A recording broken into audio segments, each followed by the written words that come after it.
بسم الله الرحمن الرحیم. السلام علیکم ورحمت الله وبرکاته.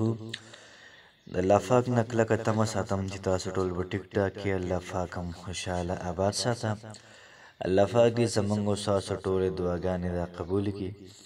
الله پاک دې زموږ او تاسو ټول حاجات دا قبول کړي او څونه چې تکالیف دي څومره مشکلات دي دا ټول د الله پاک په خپل قدرت کامله سره ختم کړي. نن چې کوم زموږ ټاپک دی هغه د دعا حوالې سره. کله موږ دعاګانې کوو او دا دعا قبلیږي نو موږ ته الله پاک په دغه ټایم کې اووه نښې راښیي. یاد ساتئ چې کله ته دعا کې او تا ته په دې اووه نښو کې یوه نښه محسوس شوله نو تا ته پته لګي چې زما دعا دا قبوله شوله. دغه رنګې وظایف کې او دغه اووه نښو کې تا ته یوه نښه محسوس شوله نو پته لګي چې ستا وظیفه الله پاک دا قبلی او څه چې د الله پاک نه غواړي الله پاک به درکوي تعالی. یاد ساتئ چې کله موږ الله پاک ته یوه دعا کوو دغه رنګې یوه دعا موږ الله پاک ته مخې ته ورږدو او الله پاک ته وایو چې پروردګاره زموږ دا مقصد دی دا پوره کړه. نو یاد ساتئ چې موږ به خپل مکمل توجه د دعا طرف ته کړو. یقین به زموږ مکمل دا وي چې الله پاک به قبلی. نو بیا محترمه موږ ته به په دې اووه نښو کې یوه نښه الله پاک ضرور راښیي. تاسو ته د هغې یو څو مثالونه مخې ته ږدمه. زموږ بعض زړونه داسې وي بعض خویندې داسې وي چې هغوی ډېره زیاته تادي کوي 10 منټه وظیفه وکړي او بیا د وحې په انتظار باندې وي. داسې نه وي پکار. څومره چې موږ دعا د الله پاک نه کوو دعا کوو د هغې مخکې اووه قسمه دي تاسو ته پکې مکمل معلومات وشي چې موږ ته پکې کم څه محسوسیږي. یاد ساتئ چې یوسف علیه السلام ورونو کوي ته وارته او دغه رنګ یعقوب علیه السلام دلته کې لاس مبارک د دعا دپاره اوچت کړل او ای پروردګار زما یوسف دا مال راولي.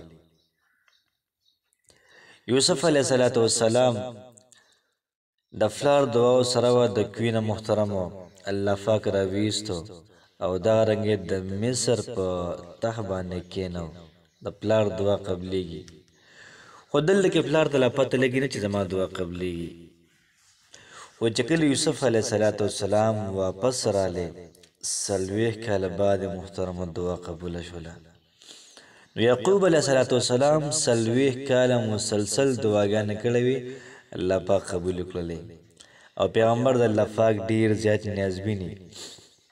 یونس علیه السلام د مۍ په هیټه کې تقریبا ډیر زیات وخه یونس علیه السلام لا اله الا انت سبحانک انی کنت من الظالمین ویلي الله پاک د مۍ د هیټ نه رابار کو.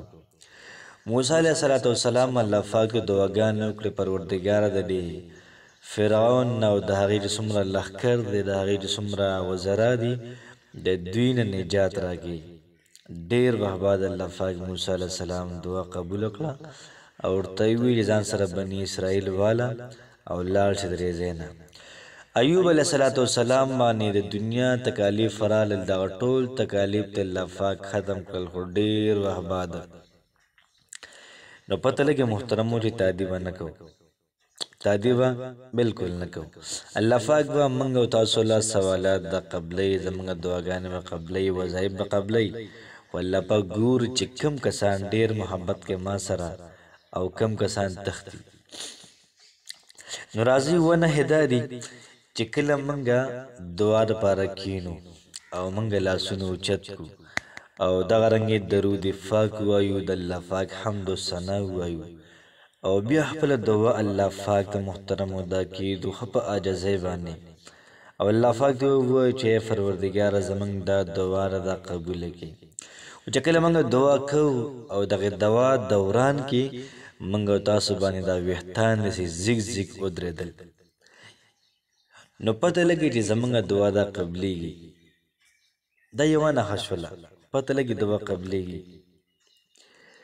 دویمه نښه دا ده چې کله موږ دعا کوو او موږ ډېر زیات په توجه باندې الله پاک ته لګیا یو یا الله پاک زموږ دا دعا قبوله کړي زموږ دا دعا قبوله کړي او زمنګ دا بدن एकदम دسې اوره پیونتی چې اوره پیدو نو دام نه د محترمونو دی خبرې چې الله پاک زمونږ او ستاسو دعاګانې دا قبلوي. درېمه نښه دا ده چې کله موږ دعا کوو او زمونږ د سترګو نه ورسره اوښکې روانې شي. اوښکې محترمو دا ډېر زیات لوی نعمت دی د الله پاک. فرمایي چې کله یو سړی جهنم ته لاړ شي دا ټول جهنمیان په جهنم کې وي مسلمانان. او دغه رنګې فرمایي چې میدان محشر کې مسلمانان دا ولاړ وي. جبرائیل علیه السلام به راشي په ولاړ د جهنم به پرې خلکو باندې را حمله کوي. جبرائیل علیه السلام سو په لاس کې سوي پر جهنم باندې ورتوي کی جهنم د اور به وروسته لاړ شي. پیغمبر علیه السلام تپوس کې جبرائیل دا سو نو هغه ته فرمایي د الله رسوله دا ساده امت د ګناهګار خلکو کې وي نو په کو باندې ډېر کار کوي. ها کله کله ماشوم له مور پلار پیسې نه ورکوي ماشوم به جړا شي او کپړې متسقا کې بزان مدرا کی دي نو مور پلار محترم پیسې ول ډېر زیاتې ورکي دومره لور کی چې څومره ماشوم غواړي کم نه ورکي کومنګ مل الله پاک ته بجړا شنو الله پاک نه سغواړو الله پاک به راکې مالا. دغه رنګ سلورم نه حدارا او پدې نه باندې یعقوب علی السلام عمل کړو مسلسل دعا چې کوم سره مسلسل دعا کې پته لګي دا قبليږي. تاسو ما ویلو چې کله یو دعا کوي یو سړی او الله پاک دا دعا خوښوي الله پاک جبرائیل ته وایي چې د انسان دعا ما قبلوه د دې سړي لاسونه زما ډېر خوښ دي د دې سړي دا زاری دا مینت دا زما ډېر زیات خوښ دی.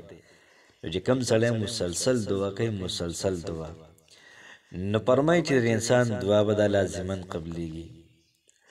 او دغه رنګې پنځم نمبر دا چې کله یو سړی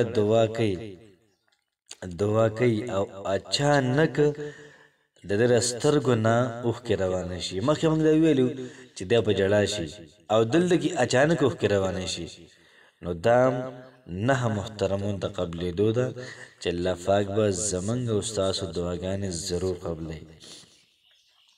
دغه رنګې شپږمه نښه دا ده چې کله یو سړی دعا کوي او د دا وایي چې زما پلان کې سیس پکار دی د تهجد په وخت کې د انسان سترګې دا کولاو شولې او په دغه ټایم کې د دعا کوي نو دغه تهجد دغه ټایم دا محترمو د قبولیت دی.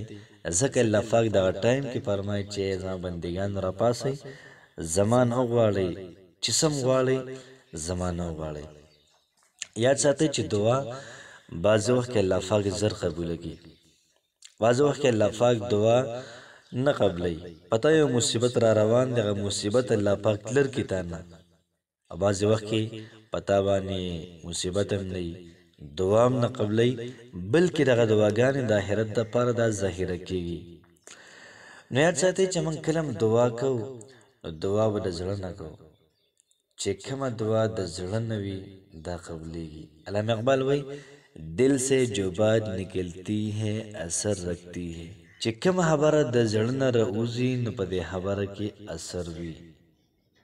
پر نہیں پر طاقت پرواز رکھتی ہے زمار دعا زمار الفاظو وزر شته نه خو لیکن د وزرو طاقت ضرور شته دی.